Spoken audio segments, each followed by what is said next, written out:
What's up, everybody? Welcome back. Comics and Cold Ones, episode 26. And of course, I'm gathered tonight with my co-host, Mr. Pope Grammy. The silent treatment. He says nothing, just waves his hands. What's up, comic book community? There you go. Who do we have with us tonight, sir? Let us introduce our guest.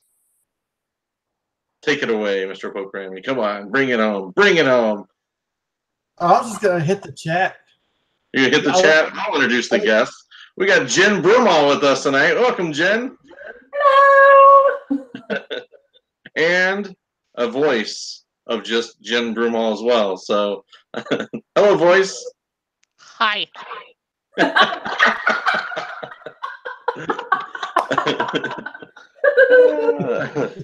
Awesome. Personality.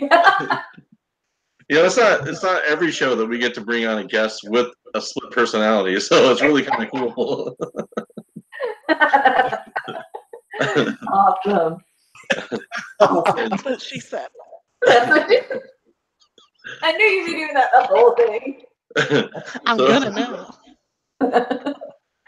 So while you're in the chat, who do you have in the chat with us so far tonight? We have Brian Spaceboy, who says, "Woo!" We got Poor Man's Comics says, "Let's do this." We got Ninja Kicking Tacoma Comics. He says, "Is this show any good? I've heard mixed reviews." And then we have my boy Pope Steve, who says, "I have never left. I have been here since last week." And we got Drew. Better if you drink. He says, "Hey, hey, hey." And then Pope Steve wants to know, how do we manage to get lovely guests?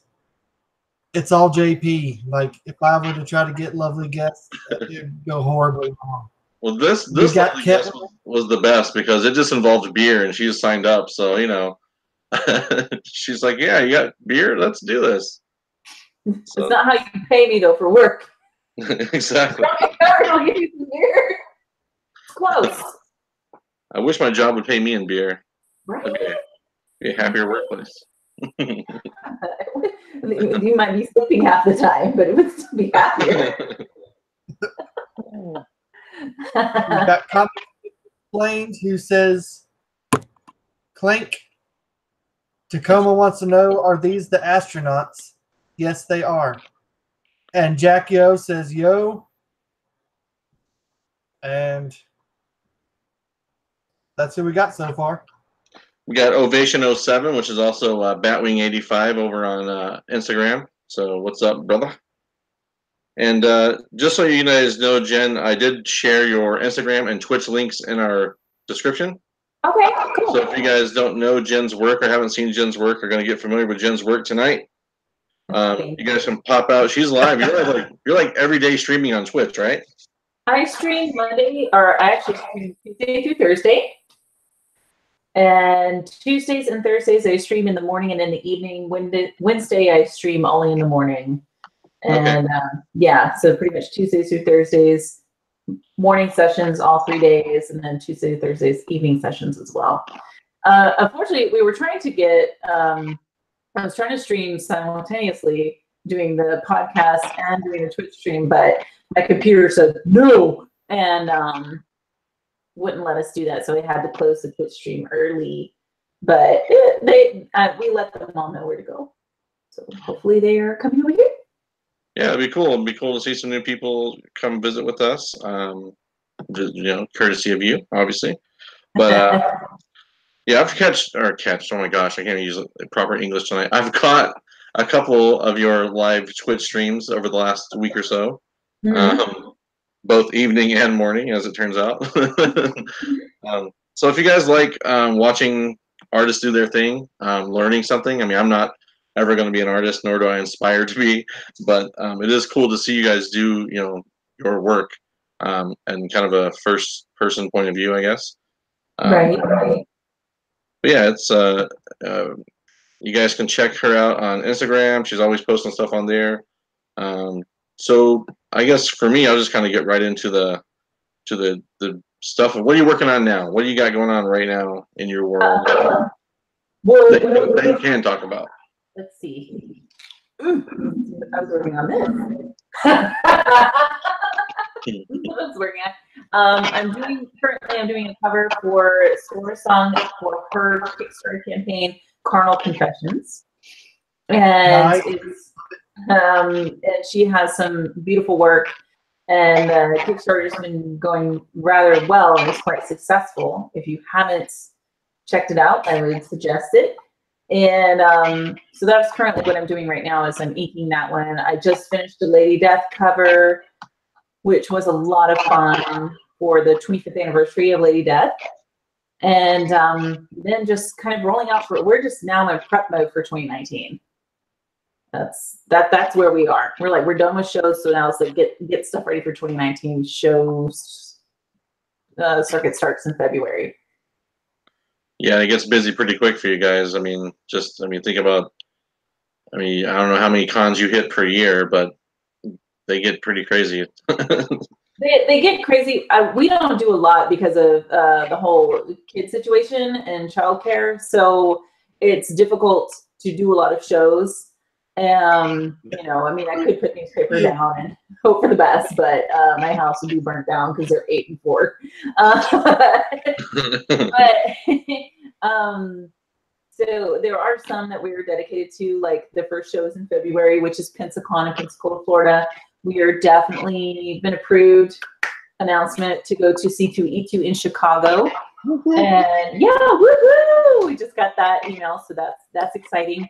And we have other conventions that are starting to confirm and roll in, but I think at like most I've done 6. Now I know some people who do like 50. I don't know how they live, but they do. So, but for me, like 6 is the max that we can participate in. And even in that instance, you got to get prints, books, display. So there's a large number. Oh, go ahead. Go ahead and apologize in the future, because if you go to C2E2, there's a whole bunch of fucking hooligans in the comic book community that are going to be heading your way. We missed C2E2 last year.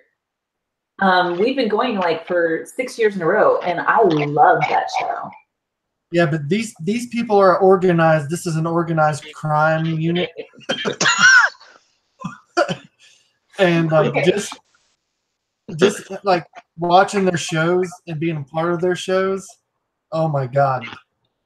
What are you talking about? You're co-hosting one of those shows, bro. I know. And the only thing I can think of is Drew Manchu and his dancing abilities. Yeah, yes, pole dancing in particular. Yeah. Can we do a dance off? You guys have no idea. I have like no shame. Perfect.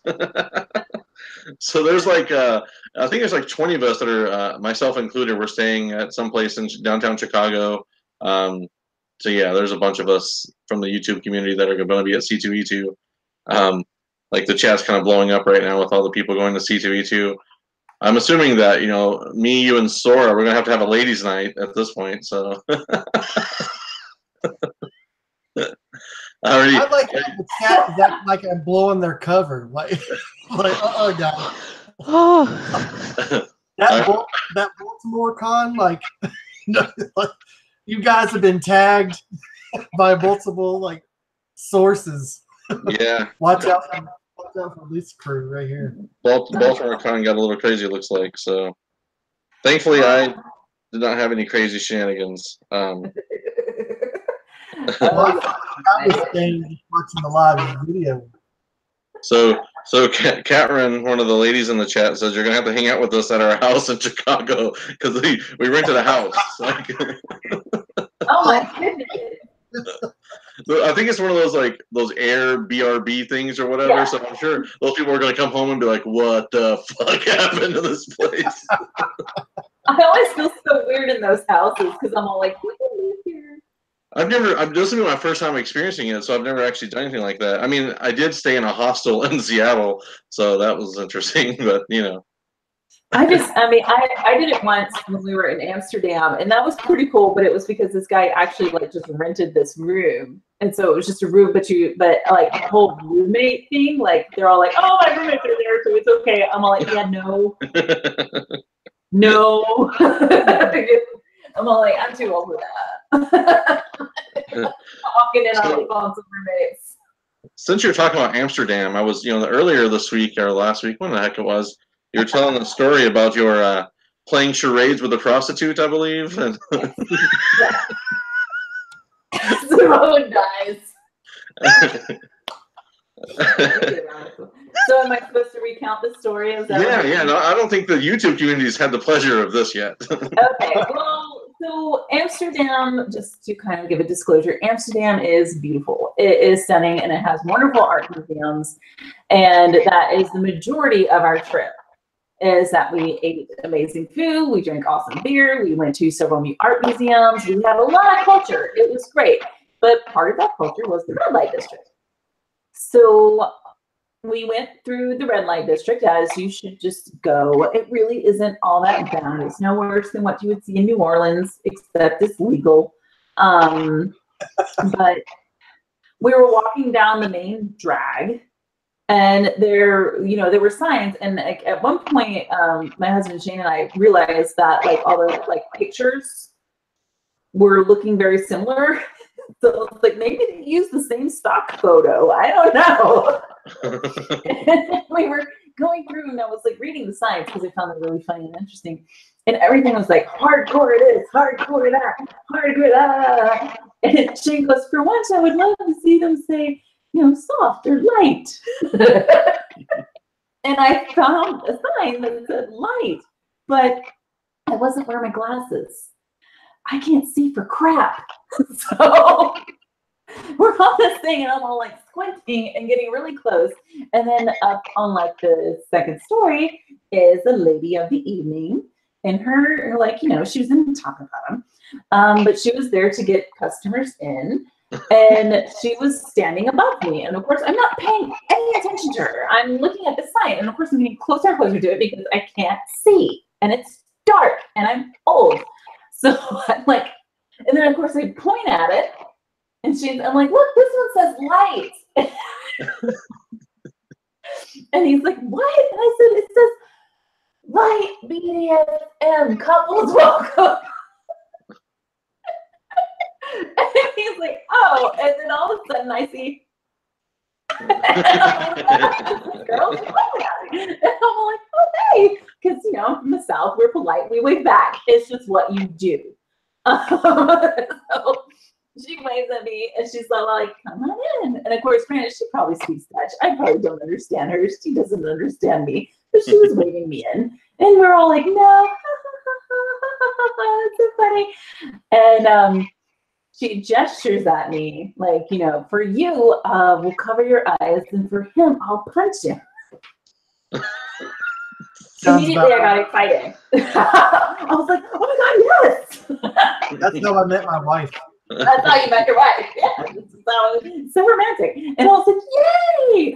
And then I started making gestures, and then she started gesturing back, and then then we kind of laughed, like, no, and so basically, what it ended up, now looking back, I was pretty much just playing open charades in the middle of the red light district with a prostitute in a window. But you didn't know you were signing a binding contract. No, I know, right? Or summoning a demon. I don't know. It's a chicken movie. I don't know. But so I know, right? It's like it's a bird. So we were just back and forth, and I was dying. I was laughing so hard. Shane was like, "This escalated really quick." He's like, "I don't like this." And so we leave, and I'm all like, I love you. She's like, I love you too. And but it was just looking back at the ridiculousness. And at that point, I was totally sober. So you guys now realize that I have no shame. I'm in the middle of a country that I can't even speak to half the people, and I'm just going to do freaking charades with a prostitute window. So there you go. was fun. You don't get to make memories very often like that. You don't. But like I said, again, Amsterdam is very lovely. It is not just the red light districts. The Rijksmuseum is stunning. The Van Gogh Museum is amazing. So, but then if you want to just go play charades, you can. It's free. It turns out it was free. That one was free. Like I just, it was an experience. But honestly, like the red light was not something I want to like go back to all the time. Same with, I love New Orleans. I'm from like the Panhandle area, so we're neighbors. But it's not like every time I go to New Orleans, I want to go to Bourbon Street. Same difference. Right. I want to go and eat their food. I'm gonna go get some beignets. I've been to like Panama City. Mm-hmm. That was the only part of Florida I've ever been to. Panama City's pretty. No, not right now. Yeah. Sadly. I don't know what that means. Hurricane. Oh, okay. It's pretty devastated. So yeah, we if it doesn't come across my comic book news flasher, I'm pretty. Panama City's having a tough time recovering. Okay, that's unfortunate then. Yeah, they got hit really hard. But we've since Shane's company's actually sent several trucks over to this stuff. Okay. Mm-hmm. Well, our thoughts will go out to Florida then. I didn't realize it was that bad because I'm oblivious. Yeah. Yeah, it was that's like the only family trip we ever had in high school. We went to Florida, so that's where we went. Nice. I've been in New Orleans once, never for anything fun, but that's how it goes. It's a pretty city. So, do you hit up any conventions over there, or is it just strictly for personal fun? I don't go to any cons in New Orleans. Like over in Amsterdam, like was that just like a vacation or? That was a vacation. It was a work thing for Shane, and I tagged along with stayed a little extra and just like enjoyed. Okay. Yeah, it was so much fun. Well, I just was curious because years ago when I first when I was like a young man, I was working at a comic book shop, and the owner, one of his best friends was Don Rosa. Mm-hmm. If you know Don Rosa from Walt Disney Comics, I think he followed Carl Banks, if I'm not mistaken, with a bunch of those like DuckTales and Scrooge McDuck stuff. Anyways, the dude's like a legend overseas, right? Like Germany and places like that. He's just like a way more love over there for like Disney and things like that, comic related. So I was just kind of curious if you'd ever done anything like that as in your own world. Not yet. Not yet. Okay. Fingers crossed. Yeah, it seems really interesting. Like, I saw some other artists earlier this year that went over to Italy, I believe, for it seemed like a kind of a prestigious convention, to be honest, or maybe more of an art show. Yes. I think it had like maybe Jim Lee and Adam Hughes and some other people like that I remember vaguely going over there. But yeah, it's always kind of cool. Yes, sorry in the chat. Yes, Don Rosa is a bit of a grump. Oh, he's an older gentleman. And to be honest, like for me as a young person, I didn't really get into collecting sketches like as I do now. Like I love collecting artwork. It's like my favorite thing about comic books is the artwork and some of the storytelling, of course. But my first sketch ever was from Don Rosa, so he was kind enough to do something for me when what my original goal was didn't happen. So he stepped up and did something nice for me. So that's cool. My experience with Don Rosa is, also I worked for one of his best friends, so it's kind of it wasn't like I was a stranger on the street, so to speak. But well, and I think sometimes like if you've had a bad experience with a comic creator or an artist, I think sometimes I'm more willing to give people the benefit of the doubt the first time I meet them, especially at a show, because you could just be having a bad day. I've done shows where my shipment has gotten lost, so I have no merchandise. I've done shows where I've had a family phone call come in and I've been completely distracted. I've done shows where hurricanes burrowing towards my home. So, you don't necessarily know all of the backstory that could be happening. So I try to be like, well, maybe they're just having a piece of crap show. But then if you meet them several other times and they're still a jerk, be like, oh, okay, you're an ass. So, but for me, usually, like if I see them at a show and they're just like really grouchy, and then at another show they're okay, then more likely they were just having something going on. So that just tends to be my default. For me. Well, I would agree with you. And you know, a lot of times with the artist type aren't as outgoing as someone like you. Like your personality, you know, you have an outgoing personality. A lot of them are introverts. Yes. From my experience, and that's okay. That's who they are. So it's not like you know, not all of them want to have a 10-minute conversation with you at their table, and you know, that's okay. This is very true, and it's. I think that it's like you said, it's a few things, and when Shane and I are at a show, we're like energy level manic. So if you think that I'm like hyper right now, you should see us at a show. We're insane, but it's just because that's our personalities. And you know, by the time we get to our hotel, we're like, oh, bird. And when we're on the floor, we're working. So. Yeah, I know. Like for me, well, I went to ECCCCCC earlier this year. You know, Emerald City, and that was like my first convention I had attended since I was 16, and I'm 41 now. So, it was I mean, it's like the second largest in the nation, so it was a little bit daunting, you know, just for someone who hasn't been to a convention in forever. And but you know, I got really lucky because I only had a 2-day pass, and I went to Sora's booth. She had known me from Instagram, but that was really it. And she hooked me up for the rest of the weekend, and I kind of became her lackey, and you know, whatever she needed, I was at her beck and call. And she's an amazing woman, and I know that you guys know each other. She was our very first guest that we ever had on our show because you know I was like, hey, I was comfortable with her, and I was nervous doing this sort of thing, and you know, I'm like, all right, if I have her to break the ice for me and the internet, then we can do this together. And you know, she's just funny. She's kind of like your energy level. You know, you guys are, you know, two peas in a pod, I would imagine. Pretty much, yeah. When she and I get together, we just go well. He meant to say he was breaking me into the interview process. He's like, who can I bring in to interview that like Pope won't like steer off as easy? He's like, oh yeah, Sora will work. What's funny is Sora's booth was actually not far from Jen's booth in ECCC this year. It was actually 2 miles over. Really? Yeah, that place was so big. Like, I literally was like, I was just overwhelmed, to be honest. Dude, I didn't even know there was a whole other room. Yeah. There was well, you know, I didn't know, like, you know, because I'm also a big reader, and they had, like, you know, Patrick Rothfuss was there, and, you know, some other authors that were, like, big name in my world of fantasy. And I'm like, how does someone fit all of this in and, like, not spend every moment in Artist Alley?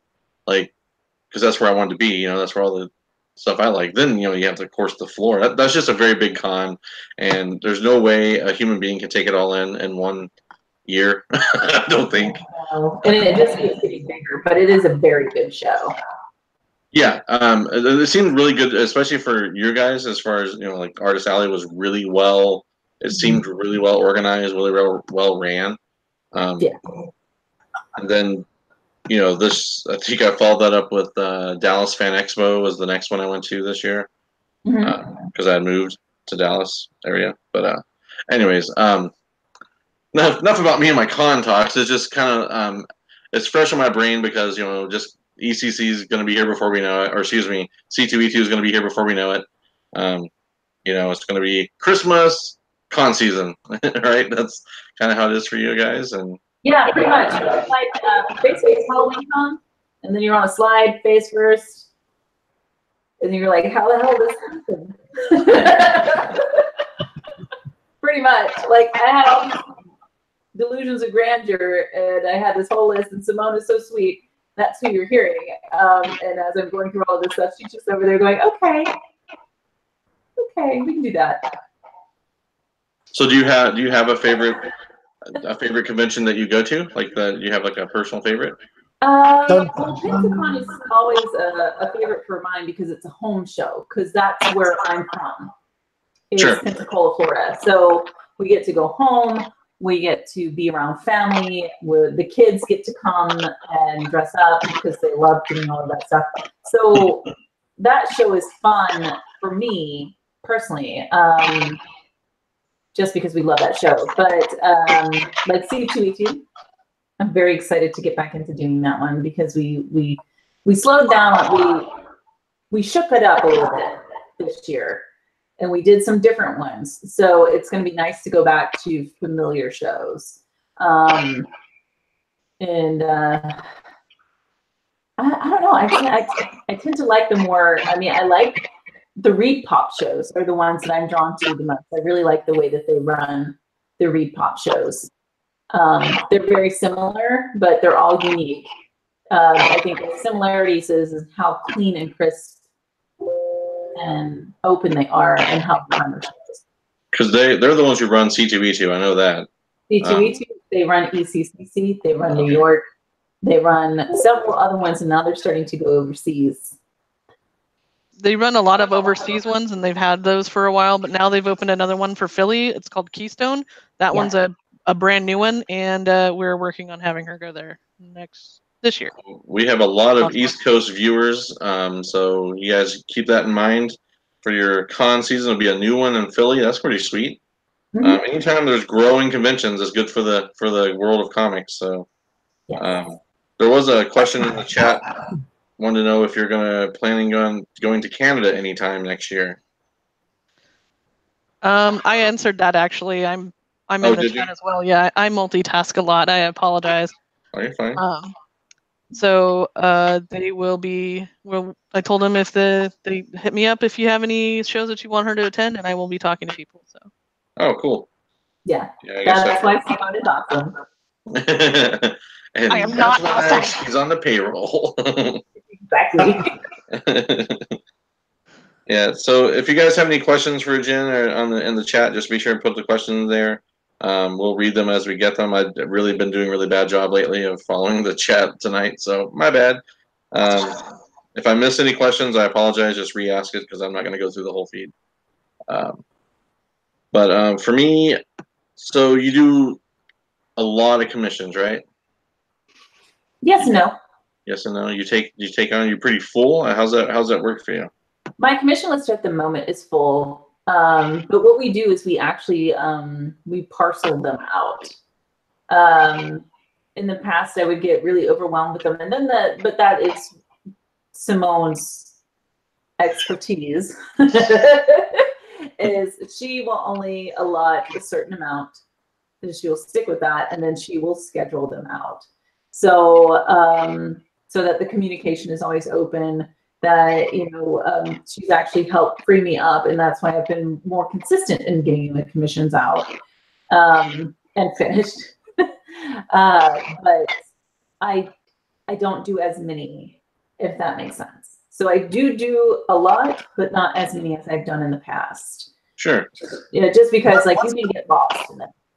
What's the best way to get in contact with you to get a commission, to get your name on a commission? Because I found out that Instagram was the quickest way for me to connect to an artist if I wanted a commission. So is there a different way that's quicker and easier, or my social media platforms? You can contact me directly on Instagram or on Facebook. And actually, it's funny because my Facebook art page, Art of Jen Broomall, and my Instagram, Jen's Dream Closet. Yeah, both of those Simone actually has access to. So if you you're going to be responded to by one of us. And usually when it's a commission question, Simone, obviously, as you have noticed through this, she multitasks like an amazing person. And she will give you a list of prices. She'll give you a link to the store where you can plot all this stuff in. And then once you get your name in and paid up, then she will schedule out when I'm going to be working on it. If I happen to be working on it sooner or later, she'll let you know. She'll also let you know if I'm streaming it live. She'll email you. Oh, that's awesome. I can work on it. Yeah. So, I mean, That's why she's a magic. She's amazing.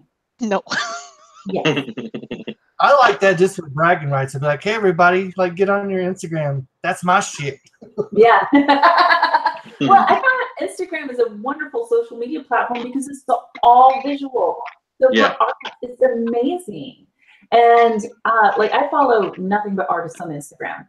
Maybe a few celebrities, but for the most part, it is just beautiful eye candy to just sit there and just like scroll through endless artists that are just There's brilliant. so many artists. It is amazing.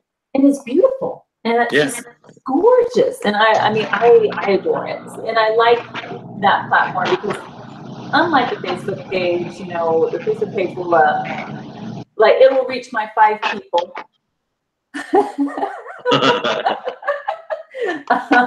Usually when I do the live videos and stuff, it'll reach a little like, you know, 16. It hit 21. It's hit 21. It hit 21. Okay, so it's doing its job. It's a legal age to drink. But I know what you mean. I watched Stephanie Hans. If you're familiar with her, she was doing a live Facebook thing, and it was just me and her having a conversation. There was no one else watching her, and I'm like, "You guys, how are you not watching Stephanie Hans? Like if you follow her art page, why are you not checking this out?" but they're not getting alerted. Yeah, it's just weird. Facebook is really like. It's very strange. And I've paid for an ad and it doesn't work. Well, I can understand that. Like, I actually reached less people.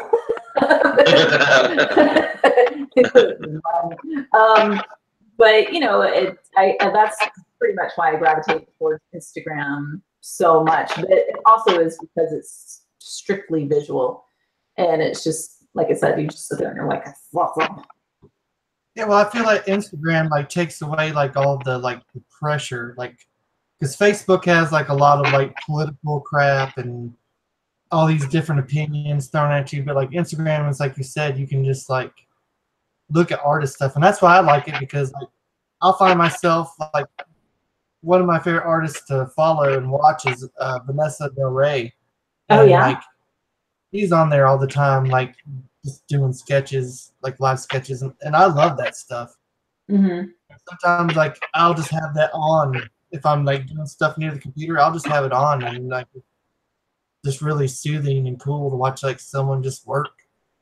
Yeah, well, that's Kind of also really cool. sometimes because I feel like we're all like just peeking over your shoulder while you're like drawing. It's like, hey, that's really cool. Hey, that's awesome. Look at all these heart bubbles flying up in the air. I'm hovering over you and watching you. But that's the beauty of those platforms, and also like with Twitch. That's why I'm enjoying the platform of Twitch, even though it's a little bit more technical advanced than I am. I laugh because I know. I don't have all the bells and whistles because I'm all like, I never understand this. I'm not a digital person, but at all. I'm just really bad. But I like the Twitch platform because you do have people watching it, and I don't mind an audience. Even at shows, I set up standing up, so I'm working out in front of the audience. I stand in front of my table and draw upright, and people will walk up and literally watch over my shoulder as I'm working. I'm like, that's the point. Because I miss people looking down and you see the top of my head. And I always wanted to wear like a headband and be like, I can talk, but no eye contact. You know? Because, you know, you're Dude, if we did our show like really weird like that, like That's kind of an let's interesting the show like this.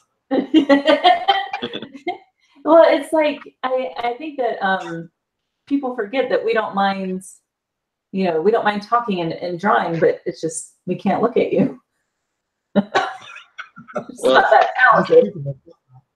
That's a pretty good strategy, though. Honestly, like as far as you know, at a show goes. I mean, I've seen plenty of tops of heads walking around. You know, and most people are like me. I'm not going to interrupt someone that's doing their work.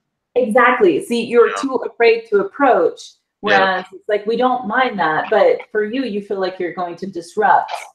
Whereas, even though you're there for a reason, but exactly, you're like, I wouldn't be drawing in public if I wasn't expecting it. But you know, it's kind of like the same with like looking at your phone. That is like a dismissive gesture, and we don't realize that that's what we see it as. But drawings while standing upright, one, it attracts people to come over. Two, I can turn around. I have scared a few people that way. Like they come up and they think I don't notice, and I'm all like, "Hey!" And they're like, or while she was at ECCC, she gets carpet bombed. yes, I did get a lot of that too. That just happens at every show. So, but you know, for me, I don't mind. But the only drawback is that you're standing on your feet the entire time. Sure. But you know, you can sympathize with the condors. I'm walking around all day. No, really, I'm standing up drawing all day. That's right. Sympathize with us. Yes, I can understand. Come stand on this cushion. So, do you have any? I was going to say projects that you have going on right now. Like you have new covers you just did. Well, obviously you saw Sora's, but you have stuff lined up that you can talk about. Anything going on with? I know you did some coffin comic stuff. Mm-hmm. I wish I could find this freaking book I'm going to give away. But It's all good. I've got for Pensacon coming up. I haven't been able to post it, but I did a side-by-side connecting cover, and it's going to be a Pensacon exclusive. And it's Lady Death and La Muerta, and they're kind of. I drew it on Twitch, so folks on Twitch got to watch it. yeah, is that the La Muerta that you have on Twitch right now that pops up?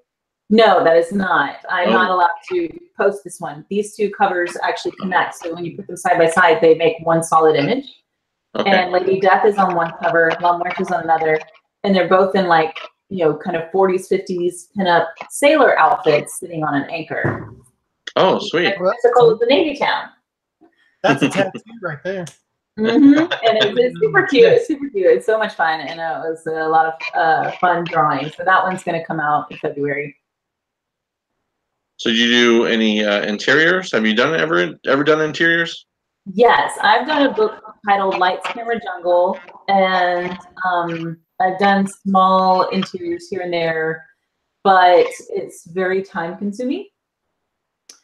And it's also, it's a different beast drawing interiors. If I think like when it comes to covers and stuff, I'm thinking of composition and design and trying to make a nice, impactful single image. Whereas with interiors, you're pacing, it's pacing, flow, and room for word bubbles. So, Sure. I forget. And they'd be like, "Don't forget there's gonna be words." I'm like, so it was difficult for me to adjust to doing interiors and to getting that speed, which I just do not have. I am slow when it comes to art. I take my time because I want a very nice product. My name's on it, and but I will do more interiors in the future, just on personal stuff that I can take my time on versus published, which I can't. So I actually tell publishers a lot. I'm like, I will only do like a 6-page. But when my kids are older and they don't want to do anything with me, I'll have plenty of time. Sure. Yeah, right now they still kind of like me, so Right. I hang out with them. You have a couple years left. Yes, exactly. Before they start hating They're like, go get a job. that. At least mow the lawn, do something. Right? Well, they got chores. They need chores.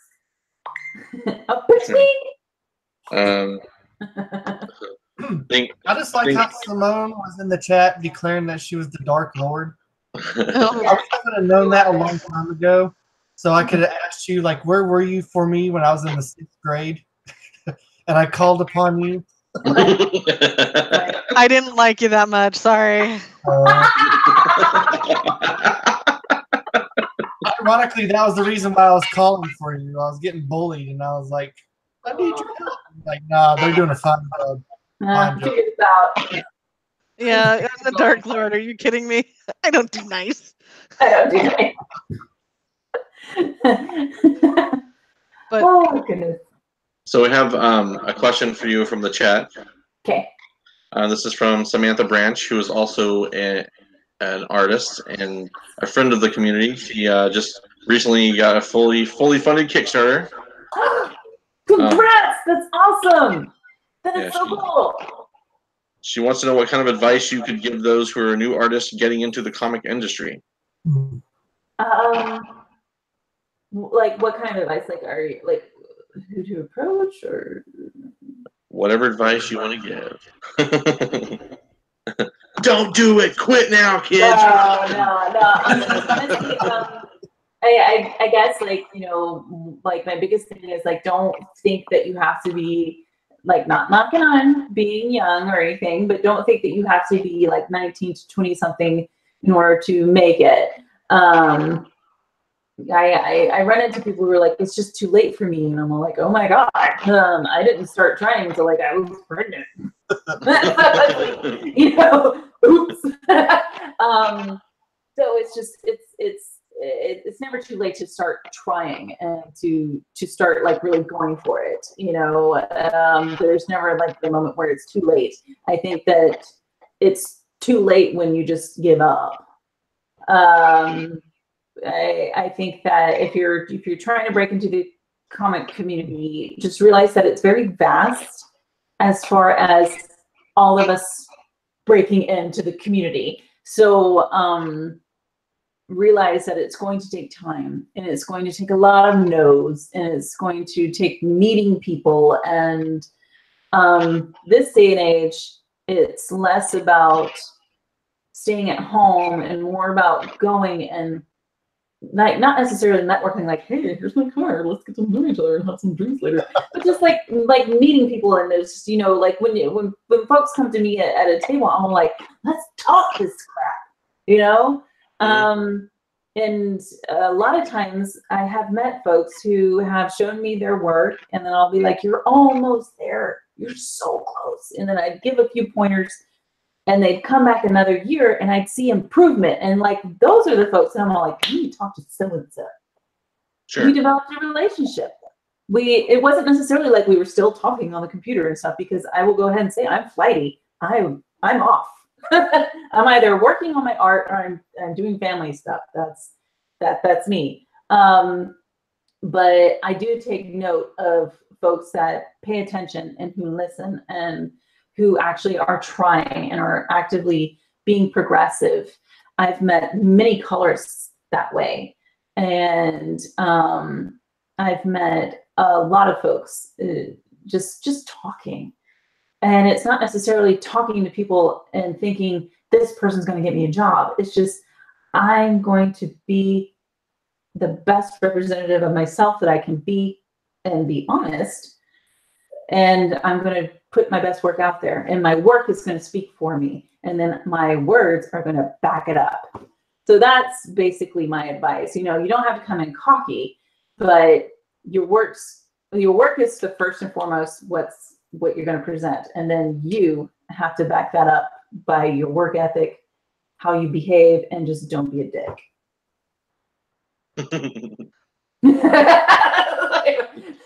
I will never make it. I was gonna say that last part has me so I'm gonna end up being a dick, and my drawings are gonna look like dicks. Sticks. Hey. Dick. Bunch of dick drawings. I'm representing myself.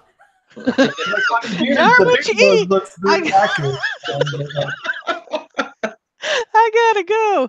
I really do. There's your parting shot. You are what you eat. Nice. Well, hey, we're talking about wings. You are what you eat on that part. Just remember that. Love you, Simone. I heart you too. I'll see you tomorrow. Okay, thanks. Bye. Thanks for coming on with us, Simone. Yeah, anytime. We'll be more than happy to return. Perfect. I'll hold you to it. Get my ass in 6th grade. Hey. 1 year later, we'll see if you've improved. Oh, I thought you were talking to me. I was like, oh, goddamn. I was going to say, improved on what? I don't know. Dirty joke. I got you. Have a good one. Smells like extra page left. Yeah, like the shield has been lifted. I was gonna say, your shield is gone. Now for the real show. She'll come back. she'll watch it later. She'll be like, she's great. I've really enjoyed, like, in the past 2 weeks of getting to know, roughly, not know, but you get to introduce myself to you guys and vice versa. So it's been fun to correspond with her and you likewise. But yeah, I'm a huge artist guy. Like, that's my biggest thing about comics, and I'm curious, like, what made you pick comics? Like, what brought you down that avenue? I always loved them. I fell into comics in the 90s. So that was pretty much when Image was hitting a huge upswing. And I remember my cousin, he had a whole bunch of Image comics, and he let me touch like the ones he didn't want anymore because it was a girl in cooties. And I just fell in love with the art inside it. And it was just like, it was like, oh my God, this is a real thing. I always knew about them. Title? Huh? Was there a particular title that you gravitated towards? I think I gravitated towards, oh gosh, Spawn, Angela, Gen 13, Wildcats, all, pretty much, yeah, those, all of those, just hair for days. Jim Lee, Scott Campbell, Todd McFarlane. All of them. I was like, oh.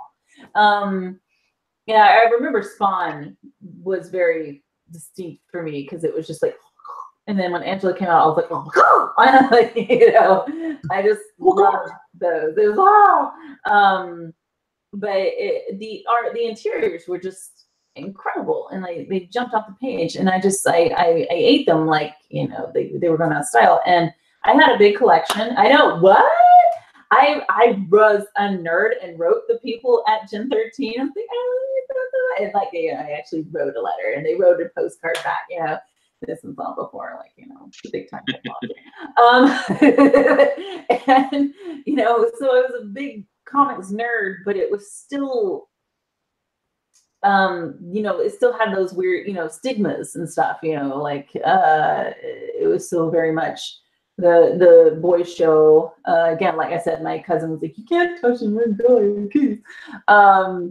My dad had liked Spider-Man and Ghost Rider, so I knew, like, I had the whole nerd culture at home with those. So like when the Spider-Man movie came out, I was like, that's not going to happen. I was a total idiot.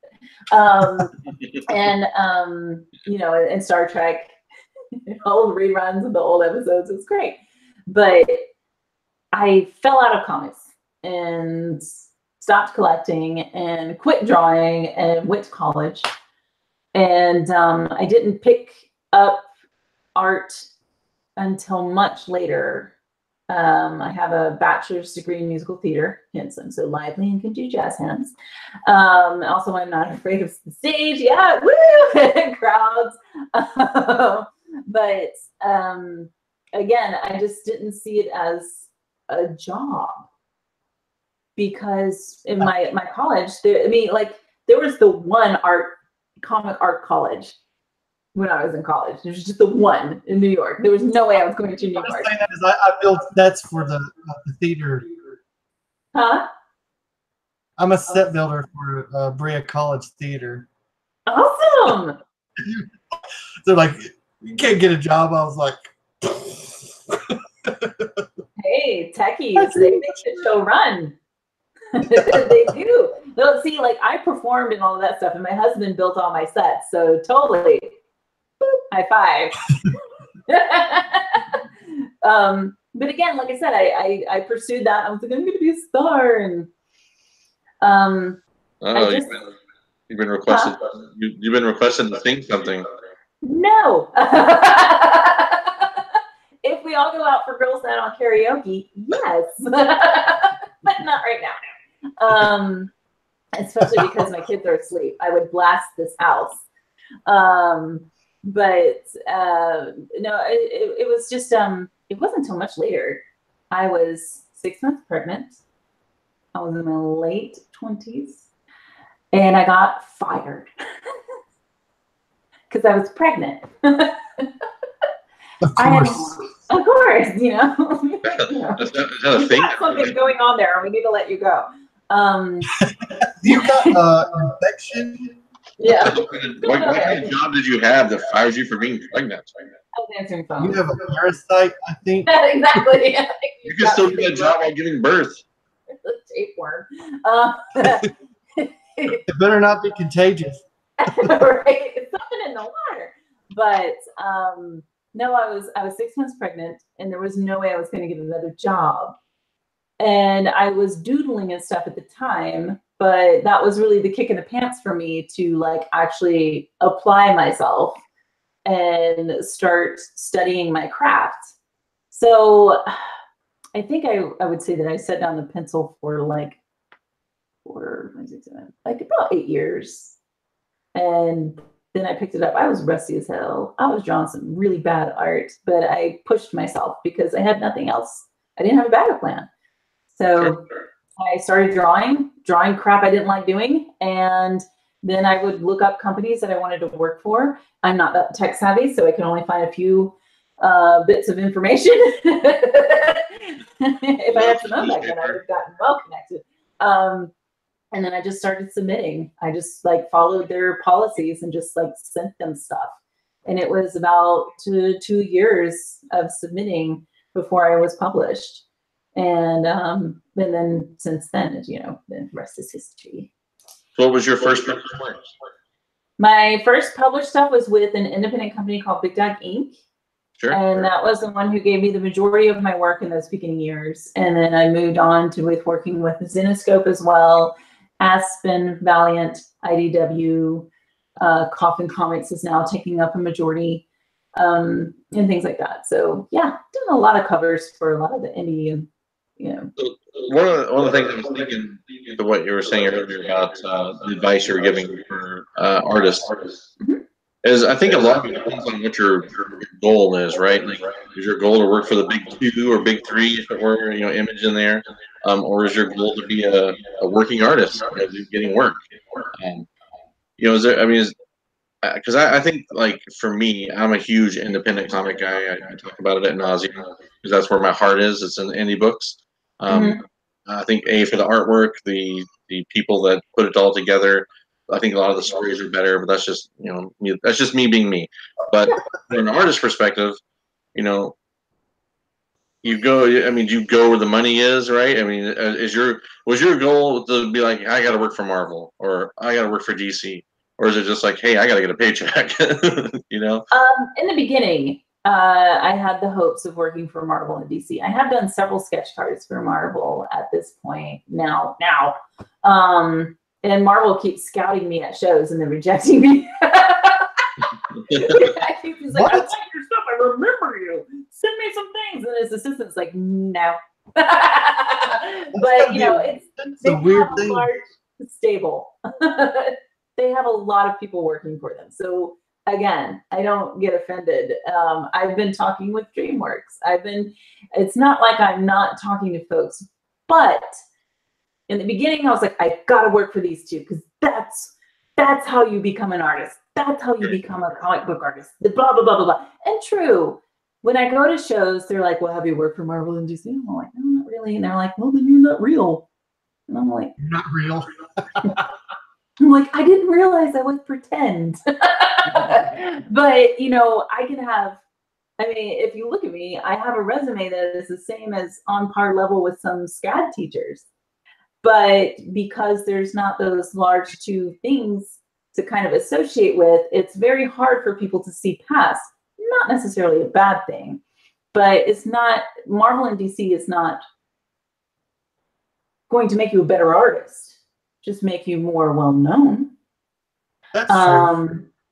But for me, I don't want to be known as a Marvel artist. I don't want to be known as a DC artist. I want to be known as Jen Broomall, that badass artist over there who I want working for me. That's what I want. That's my goal now. So my thing was that we plan to live off of budget.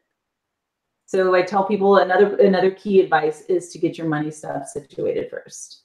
Because if you're bouncing from gig to gig and you're taking gigs that you don't like, it will suck you dry. I see so many peers that are talented and amazing, but they're taking on so much work because they've got to make ends meet. Sure. Which is understandable, but it's like they're taking on projects that don't fuel their passion, and then they don't have time on their own to fuel their passion. So you have to find a way to fuel that own like inner creative fire that drives you to make this stuff, because obviously comics is not like well lucrative and rolling in the dough because you're not making a lot. So you do it because you love it, but you have to have that give back. So you've got to find a way to balance it out. So we live off of one income. Sure. Well, I mean, I think this is it's very interesting to me that you said, like, you know, and that's true, because like when I first started collecting comics back in the 90s, it was just Marvel and DC. Mm-hmm. And and as being a young little punk kid, I can understand like that mentality that if you weren't a part of DC or Marvel, then like you're not anything, you know, like you're not producing good work. But that's why it happened. But I mean, like now, right now, in my personal belief, and I think even in the community, that I think it could almost be like the reverse effect, that if you work for Marvel or DC, because this is kind of like depends on like if you hit like a big run that is doing well in storyline, Mm-hmm. then it's like, oh, you're awesome, you know. And then, but it's like, because what brought me back into comics, you know, I remember my friend was trying to reintroduce me into Image, because like I just quit, and I was like, man, Image just kept pretty much regurgitating like stuff that was already out there. Right. And all of a sudden he's like, no, you need to read Witches. And I was like, what is this? And then all of a sudden, like, there's this, then they don't have to, like, you don't have to exist in like a universe. What you write doesn't have to exist in a DC universe. What you write doesn't have to exist in like the Marvel universe. So like I was getting all these stories that were just awesome stories, and like they didn't have to abide by any rules because they weren't a part of this universe. Well, you have to obey these rules because if Captain so and so comes along, then like it has to coincide with his world too. But I mean, right, so like, you got iconic characters, and you have to stick with that formula because these characters are so iconic. Whereas the indie comics, they have more freedom for creative expression, and I'm not that's saying what makes it brilliant. I'm not saying bad about like DC or Marvel, because they do have good stuff. But it's just like now, I think as a consumer, I think the door's open. I think there's that acceptance of like more of an acceptance of like hopefully I think audiences as a whole are more hungry for a bigger variety these days. And I do believe that Marvel and DC are following in that path because they're realizing that the audience is much wider than it used to be, so that they're making efforts to change, but you can only change so much with these characters who are so iconic. And that's not necessarily a bad thing. These are wonderful characters. But the thing is if you start stretching stuff too much, and another thing too is if you have these and people want to hold on to them because that's your love, that's your childhood, but then you try to bring on something new and you're like so resistant to that. Whereas with the indies, they're allowed to have that kind of flow back and forth. And that's like, with Boom, with Image. IDW has several titles. Now, their titles are more related to what you see in TV shows, but they're kind of like interwoven throughout the TV shows, which is interesting how they do that. Dark Horse, Top Cow.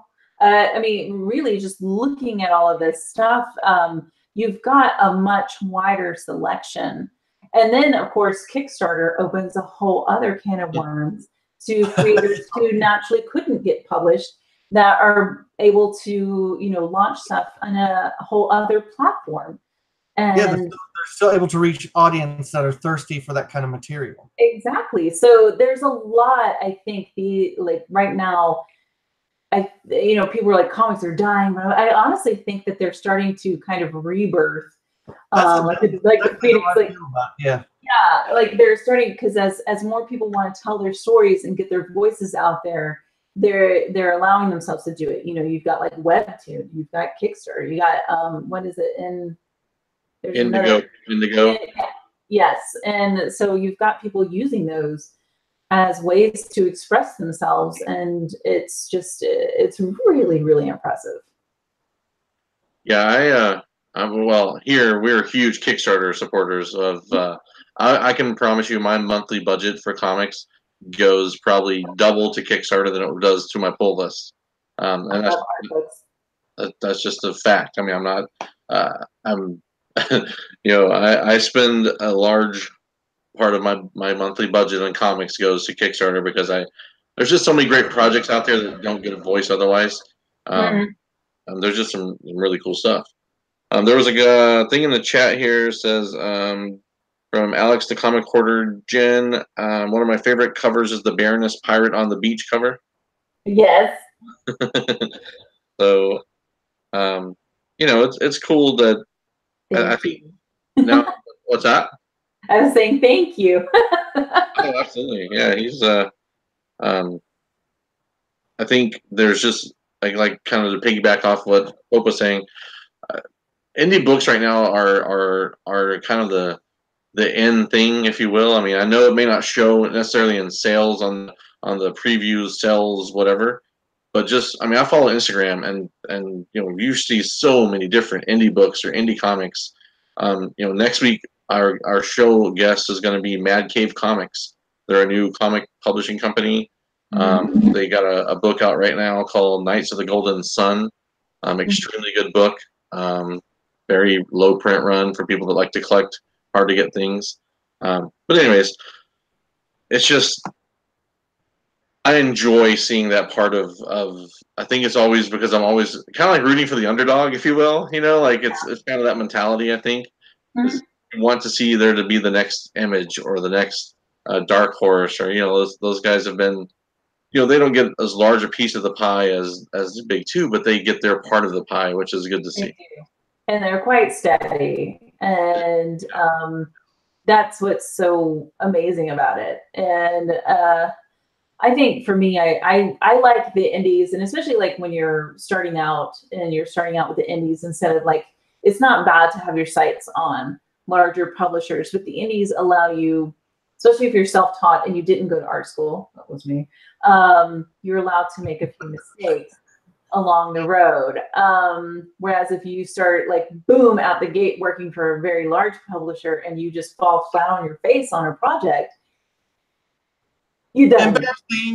You're kind of like, and so you know, they give you more room to kind of grow. And I know that like when I get approached by a new publisher, I am restrained a lot creatively, with the exception of Sora, because she's just like, I trust you. like weird space stuff. Tentacles. But it's different between artists, you know. We're all like, just do whatever you want, just try, just do it. That's crazy, better. But with new publishers, they're not familiar with me. But then, like with Brian, he was, you know, very strict because he has a look. He has a character. Again, Lady Vest. She's another one that is iconic. And he has a strong visual in his mind and a clear view as to where it is going. His Kickstarter campaign is so successful, and I believe it's just because of all of the prudent planning that he does to a T. I have several covers still not published by them that I cannot show that I've done just because he has them scheduled out so far in advance. But as we worked together, he and I developed a repertoire that he realized that if he just kind of let me off my leash a little bit, that you would get a better outcome. So that's the really amazing thing with working independence is as you develop that relationship, the publishers start to notice what your strong suits are and start kind of milking that, or they start supporting your growth as well. And like, you know, we'll try this, and then like you try it, and then it doesn't work. You're like, okay, do it this way instead. Yeah, so I think that that's where the indies help as far as an artist. I don't know from the writer's perspective because I'm not a writer and I do not have that experience, but I know from a creative and artist perspective of starting out in the indie world and then building up, that has been very helpful for me. Because if I had started off with a large company, I would have fallen on my face, hands down. I would have just been like, boop, no more career. Oh my god. I'm a bad person, but I can only think of it as like, we're gonna make you draw a Wild Thing, which was like Wolverine's daughter. Right. Like, so like, yeah, let's start you off on that. It's like, okay.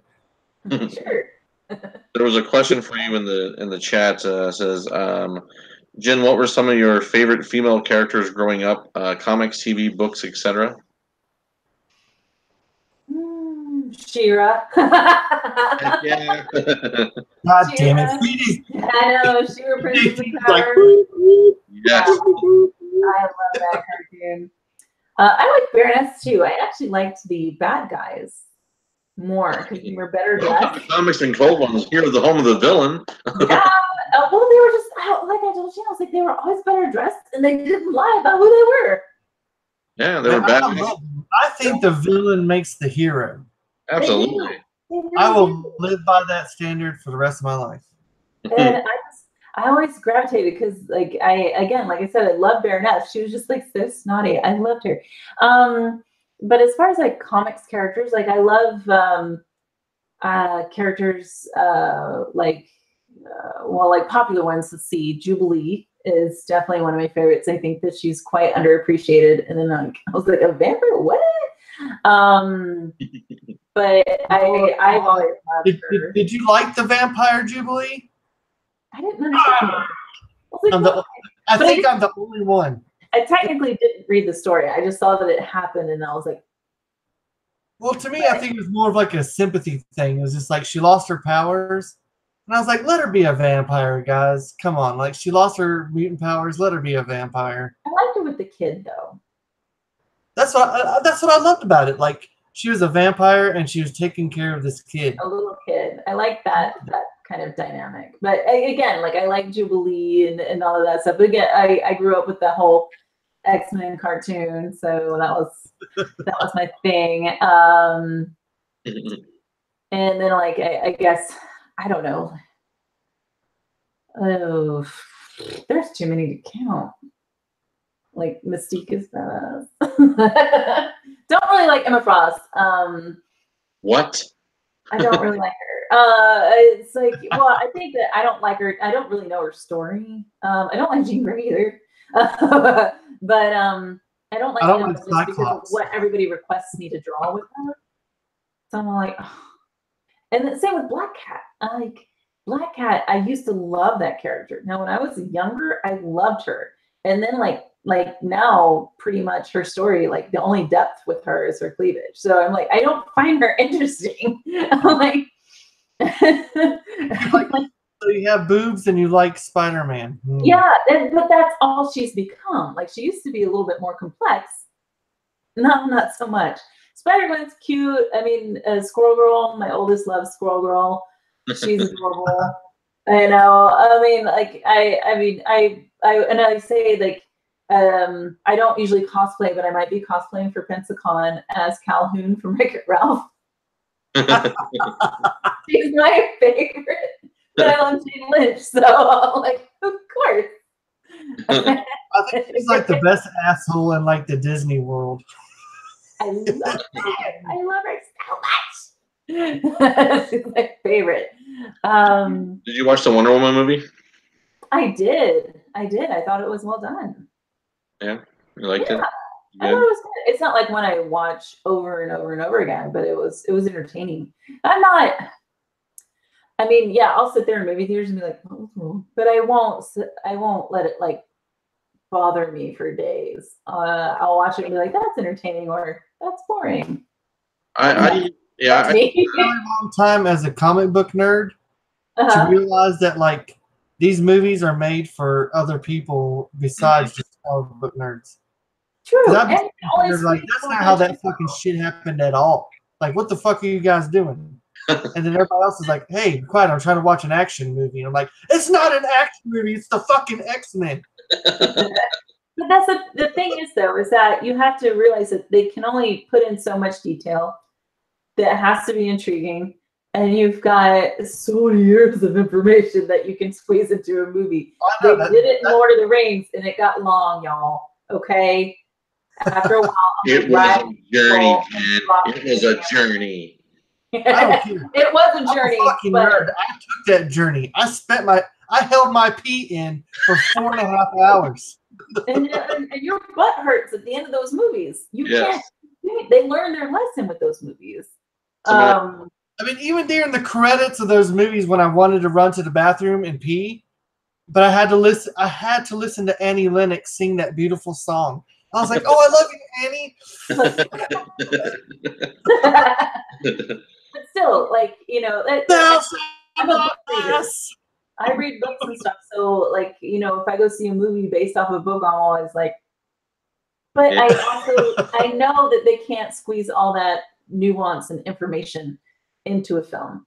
It took me a little bit personally to kind of get over it's not like the book, it's not like the comic. But I just accept it for a piece of art and its own creation and kind of go with it. Yeah, it's a different medium. It's a different medium. Same with like drawing covers versus interiors. It's a different medium. It's another representation. Just think of it as another universe because there's always so many universes. The only thing I have to say was that during the Infinity Wars, because the Infinity Gauntlet was one of my favorite stories as a kid. So I like how they played it because there's no way they could put every single Marvel character in that freaking movie. But I think the shock to me was this woman was crying every time somebody died. I was like, really? like Iron Man got like a fucking like thing through him, and she was like, oh! I was like, what was that noise? Was that Spider-Man that made that noise? It was like, no. And then like when like Thanos snapped his fingers and everybody started fading, every time someone turned to ash, this woman was like, oh! And then when Spider-Man turned to ash, she said, not Spider-Man! And I had to bite my knuckles from laughing out loud. Oh, come on. You have no heart. He doesn't. I had enough heart to bite my knuckles, not to laugh out loud, you know? Well, thank you for not going the Spider-Man got me. Come on. Like when Thanos had that big smile on his face, because I stood up in the theater and I said, the Mad Titan smiled. And then I sat down. Nice. No, so Peter Parker did get me. Oh, the feels, no. But Holland's just so cute. Well, and also everybody's like, oh my God, I can't believe it. I'm like, guys, it's comics. Nobody stays dead. Right? Like, you didn't know this by now. Even Uncle Ben's alive somewhere. I think we neglected the cat so bad that they started like talking about different poems. So there's another question from Four-Way Flashers. Says, what is your dream project? Well, hold on. Four-Way Flasher said, here comes the rain again. My dream projects. Oof. Well, I would love to do like a Man-Bat one-shot. Man-Bat. I love to draw monsters and things like that. And Man-Bat is a character that I love and adore. And I feel like he just doesn't get enough love. And I always wanted to work on Tank Girl because that was a fun book too. You got about your personality, Tank Girl there. Yeah, Tank Girl would be fun. So would Man-Bat. Man-Bat would be a lot of fun. But really, like, I thought you were going to make that creepy, JP. I thought you could be like, you like kangaroos, huh? Why not? But no, I just I think like a dream project for me would just be like, I don't know, like my whole thing is world domination. I don't know. I just want to be like world domination. I just want to have my voice going out there. now. I think that, you know, with being published and whatnot, I've experienced, you know, working for others, but now it's kind of self-reflection time for me at the moment, and I'm trying to figure out the voice that I want to project. And I've been in the industry long enough that people do know my stuff. Not necessarily my name, but usually when I get a lot of people at shows, They recognize like your art. Yes, they recognize my art. And so I want to be able to build that, to build name recognition, and to just be like, you know, to just be able to sustain off of my craft.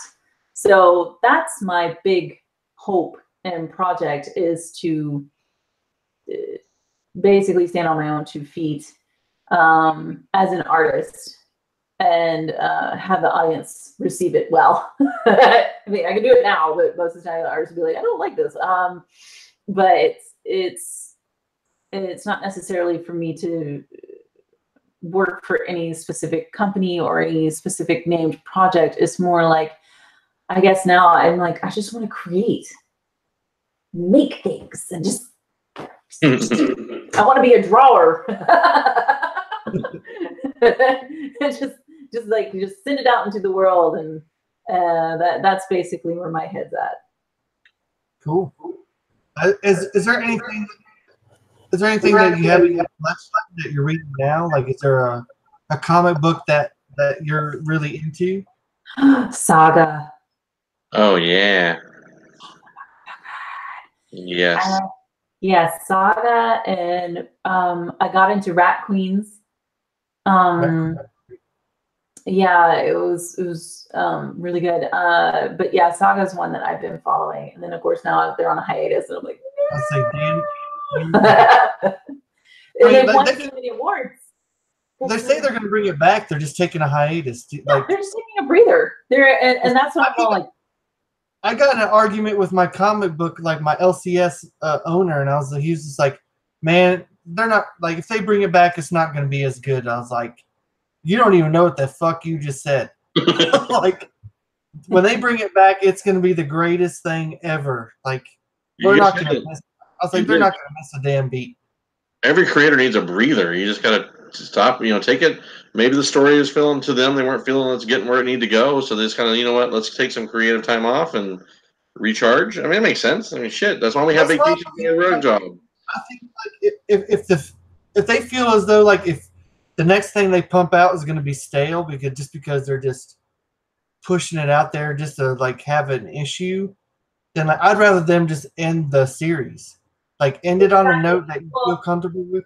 Here's the thing: in the States, we view comics as quick, fast, and sometimes you kind of look at artists as not artists. Like, let's pose this question: if a fine art artist, who, you know, like say an oil painter or a sculptor, was to take a sabbatical, as they call it in the fine art world, you wouldn't be like, oh, you wouldn't be like, oh, the next stuff that they're going to produce is going to be shit.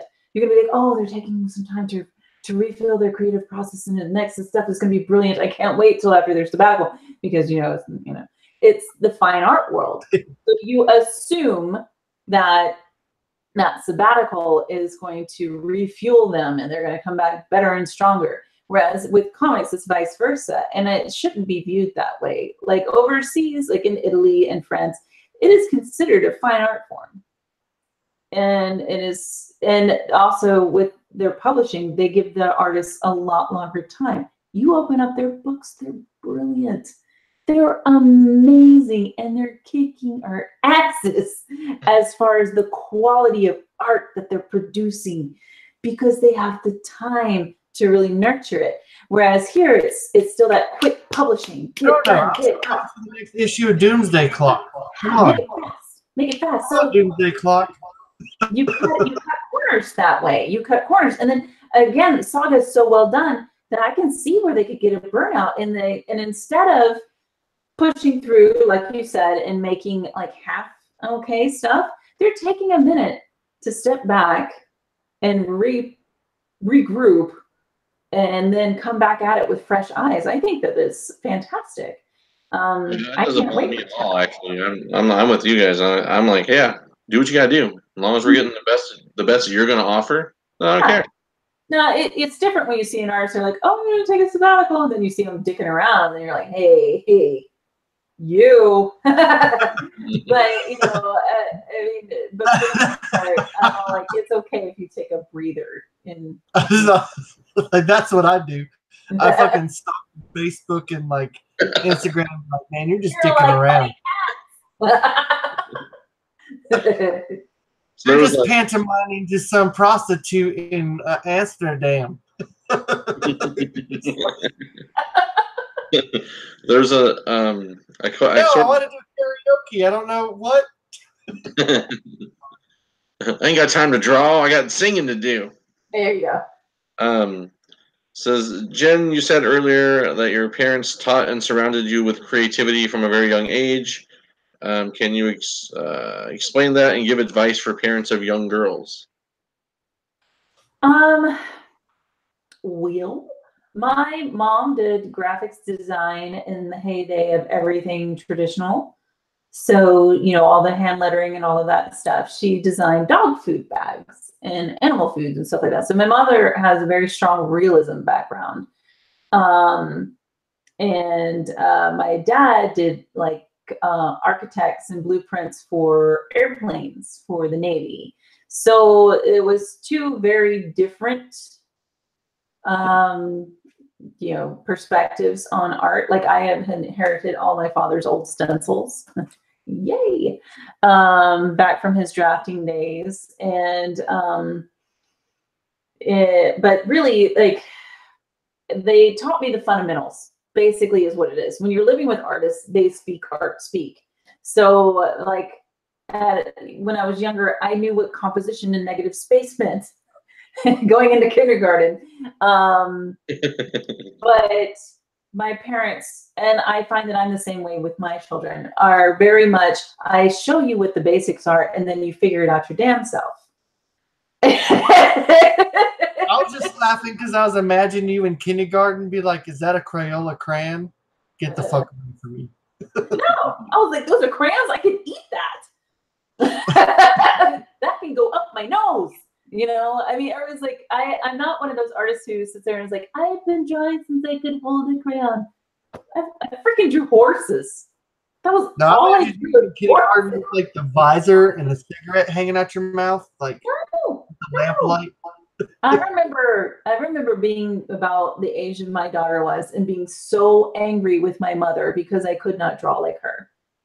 And just being so frustrated. And she looked at me, she's like, that girl, she's like, I got years on you. Decades. She's like, it's not gonna happen. And that was really, if you look at my parents' style, we are nothing alike. We are on opposite ends of the spectrum. But the truth of the matter is that even though my style is vastly different, they were supportive. Right. And I think that that's the main thing that I see is the biggest thing, like, is to be supportive. Whether it's going to become something professional or just a hobby. Art is therapeutic. Art is something that will be there for you through thick and thin. It's something that you can turn to all the time. And it's a get vent and outlet. So parents who are like, well, they can't even draw a tree. They're just bad. I'm like, they're 5. You know, give the 10-year-old a break. and then, you know, when they get frustrated, or get a job. Yeah, or well, my thing is, like, I get really frustrated, especially like with, you know, some parents are like, well, can you teach my kid? I'm like, I will give them the same advice I give my 8-year-old. Look, draw what you see. And then I push her out the door. You know? and that's what she does. She will take my 8-year-old will take her little backpack that's full of little sketchbook and little pencils, and she'll go outside in our front yard, sit down with a sketchbook and draw a tree. That's how you learn. I don't like the whole, I never had the handhold and all of that stuff, because I feel like that doesn't let you figure it out and let you find your voice and what you like. You know, as a child, you're going to just draw what you like. I drew horses. My kid draws dragons. You're just having fun at that point. Just the biggest thing is that you go, that is awesome. And if they mess up, here's another piece of paper. They break a crayon, you know, you got two. You know, just saying, you can do it. You got this. I don't want to do art no more. That's fine. I want to play music. That's even cooler. You know, and that's the biggest thing. Like, I don't be a critic. So you're not going to be good right now. So your parents were supportive of your comic book choices? Yes. As far as the art goes, they're like, hey, that's cool. Yes. Good. That's awesome. Hands down. It's kind of one of the questions was about that. Hands down. My mother goes through my portfolio. She looks through it. She oohs and ahs. You know, she does have her critiques because, you know, at the end of the day, we're all artists. So she'll be like, that doesn't, you know, you fix this here. And then, of course, again, we're starting to talk about composition and things like that. And she, you know, just go back and forth. And she also provided me like fun things to do so that art was still fun for me. So it wasn't like, you know, draw all the time. I think by having creative parents, they thought differently on how to keep me entertained and proactive. So like example, when I was little and you go through the drawing on the wall phase, instead of yelling at me and taking away my colors, my parents worked at a paper factory. So they've got tons of paper and plastered my walls. So I scribbled all over the place. They tore it down, they put more up. So they found to keep nurturing that creativity, they let me express myself. And they like, you know, to play with paints. And you know, remember those spin art things? Those things are fun. Christmas, get your kids spin art. Those things are so much fun. So I think that was really beneficial for me. And if you're a parent and if you happen to not be creative, that is fine. Just as long as you were there saying, well, for me, I got you. I'm here for you. And they will roll their eyes and be like, whatever. Oh, but it means a lot. And it breaks my heart to hear people who are like, my parents just don't like it. They told me all the time that I would never make it. And, yeah. Spite can only drive you so far. My oldest daughter is a super talented artist, but she just, you know, I'm always trying to encourage her, of course, but it's all good. You know, she'll find her thing. But going back to the wall thing, if you went to my house right now, we're definitely not getting our deposit back. But I mean, it was just, you know, again, they had a bunch of rolls of paper and stuff. That's genius. Yeah, I should have thought about that about 6 weeks ago. Yeah, oh well. Hindsight is. Cheap paper that you can get from Walmart, just to, like, you know, that's what they did. Yeah. Samantha Brandt said, "Thank you. It was nice to meet you. She's got to get going for the night." Yeah,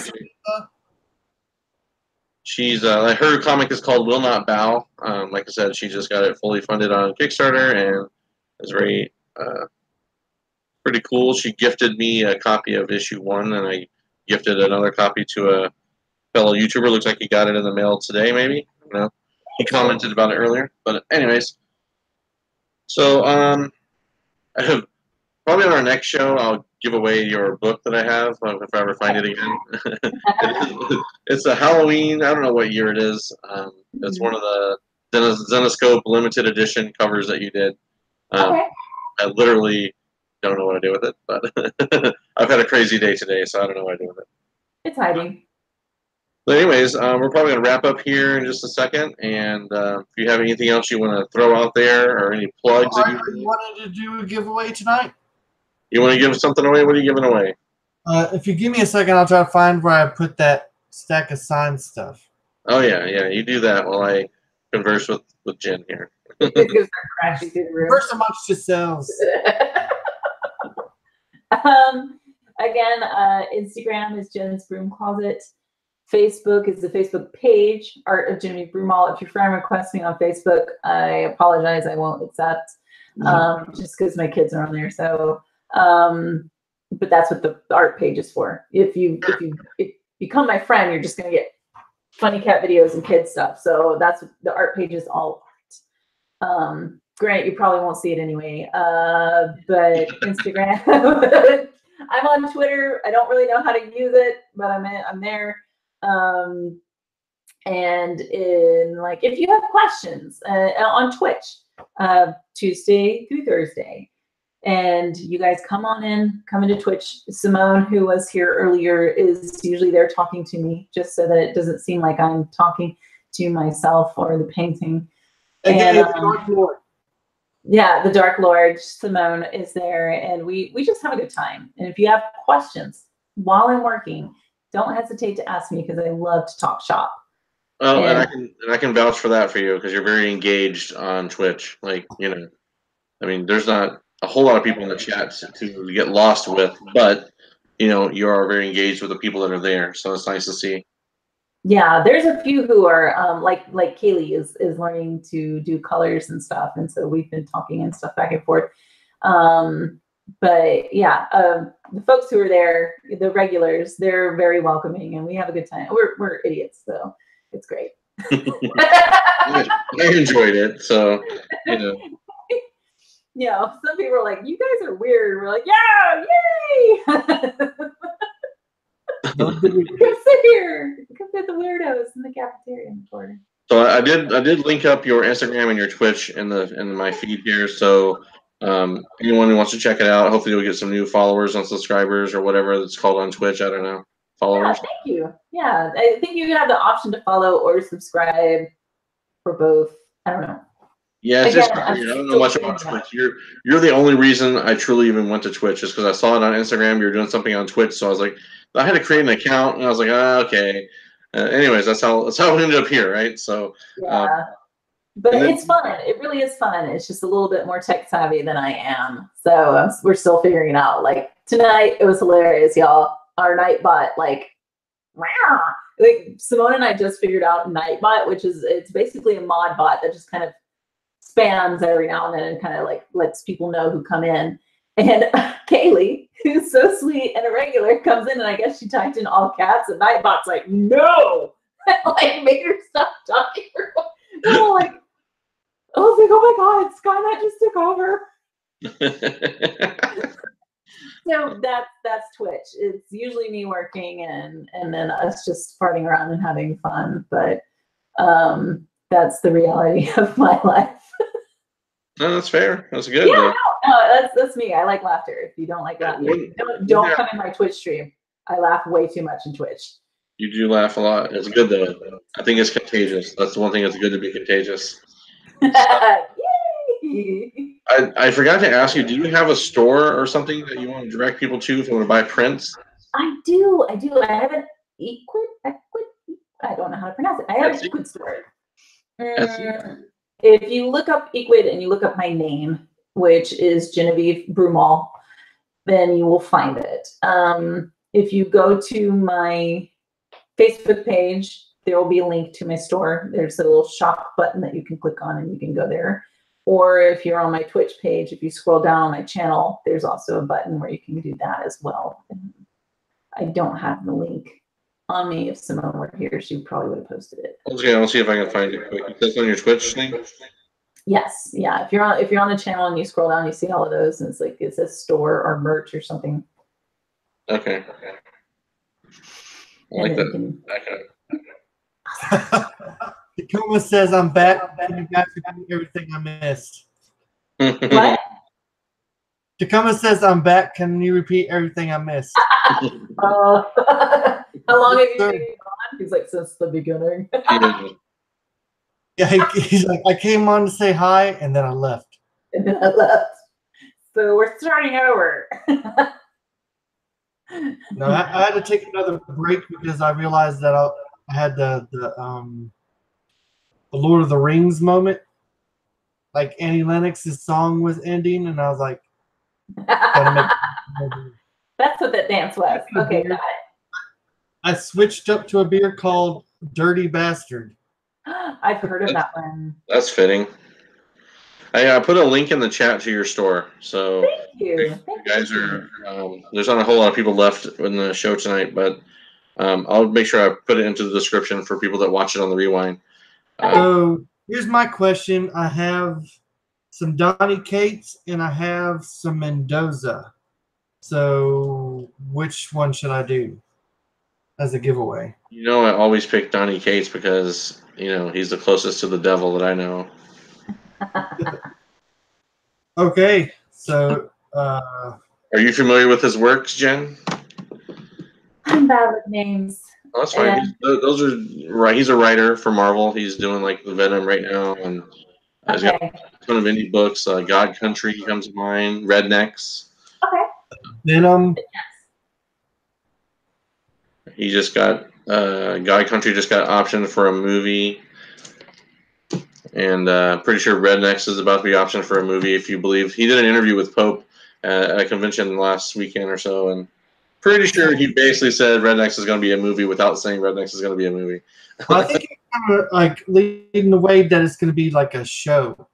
Oh, okay. A TV show. I think that's like, don't quote me on that, but I think that's where he was. Oh, I'm gonna quote you, and when it doesn't happen, I'm coming after you, bro. You were so quoted. I love it. What? What? So I think you're gonna give away a signed book. Is that what you're doing? Yes, sir. Okay. Should I give away the? I do Go. have a redneck. So should I actually give away a redneck book since you mentioned it? Sure. Sure. Why not? Rednecks is based in the town that I live in. Oddly enough. So I have a Rednecks #1 signed by Mr. Donnie Cates.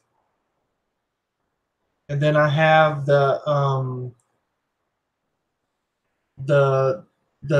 Queer Pride cover signed by Donnie Cates. What? Which hands down is probably one of my favorite covers. That's interesting. I've never even seen that. Well, here you go. I love it. I'm here, I'm queer, I'm fucking immortal. So funny. So, if you don't mind, can I put you on the spot, Jen, and have you do like a trivia question? It could be about yourself, or it could just be like anything out there. Just ask the question, and the first person that gets the answer correct will win these 2 redneck books signed by Donnie Cates. Is it based off of like stuff we've talked about, or? They can be anything you want it to be. Oh, that is just low. Welcome to my level. Welcome to that level that I operate on. Oh, goodness. Where's Honky? So, redneck. Okay. I don't know the story. No, it doesn't even have to be about redneck. It could be about. I want to associate it with redneck. Okay, let's. Okay. All right. So just give me a minute. I'll just drink my beer and let you. It's okay. It's okay. It's okay. What is the title of the movie that features rednecks playing banjos on a river where 2 people get lost? I know. You can't say it. You're not included. Can I play the tune? Well, if nobody gets it, but don't drop that hint yet. Tacoma says 7. I disown you, sir. Comics Misexplained. He got it. Ah, ding ding ding ding ding ding ding ding. It says I'm from Kentucky. I take deep offense to that, madam. You are, in fact, a madam. You sure got a pretty mouth. Oh, Burt Reynolds. Got a pretty art style. You got a pretty art style. How long, Jen, do your commissions take once placed? The commissions usually, when you have gone through all of it, usually takes like 6 months, 6 to like 8 months, sometimes shorter, but it really all depends because they get dispersed between my workloads because the published covers, the cover work comes first. It takes precedence. So sure. Simone will give time frames, really. I usually tell people 6 months to a year, but she's actually been shortening that time frame by keeping me on schedule. So no, honestly, that's the amazing thing that Simone does is she's really good and organized. So Yeah, she seems to be. Like, this whole process was pretty bam, bam, bam. yeah, like I've told my artist peers, like if they need the assistance, like she's incredibly talented as far as being able to, but you just got to get the fees.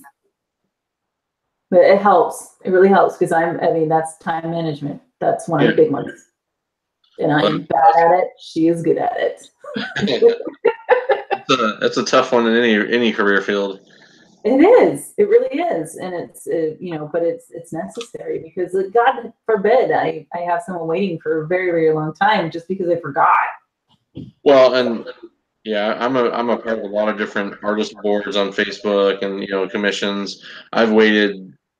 I think the longest I've had to wait is a year. It was a year for like a $50 commission. So, but I've had it. I mean, from my perspective, my point of view, I've had that happen. I feel terrible when it happens. It's just like when Simone first started working with me, I explained to her, I was like, creatively, I have creative ADD, and I just squirrel and I go, and so like I come to her with these delusions of grandeur. Yeah, exactly. I'm like, ooh. And I'm like, I'm gonna do all of this. And she's just over there going, okay. And she already has this list. She's like, you gotta do this first.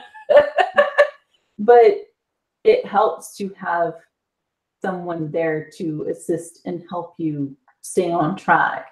And also someone who is, supportive. And then vice versa. She is an artist in her own right and a writer as well. And she and I communicate in that regard. It's like, kind of apprentice like relationship as well. Yeah, it's pretty cool that you guys have that going. Picked up on that pretty quick just watching Twitch, but it was good to see. But I think it's about time to wrap up. So I appreciate you joining us tonight. Obviously, it means a lot to me that you guys give your time to us on our little show here that we have. So here, how could this be a little show? Thank you for having us. I really appreciate it. It was a lot of fun. Awesome. Yeah, anytime. I love it. What'd you say? What'd you say, boy? I said I loved it, JP. Oh, yes. Yeah, thanks everyone for tuning in. I see we got some new people coming in late, but guess what? That's why there's a rewind. So appreciate you guys in the community, and you have a great night. We'll see you guys. Actually, really quick shout out. Next Wednesday night, we're hosting a live auction, and Thursday night we'll be back. Yeah, throw the goat horns. Yeah, I don't talk about goat horns. Thursday back our normal time live show with Madhouse Comics. Don't tell me what's normal. Thank you guys. Have a good night.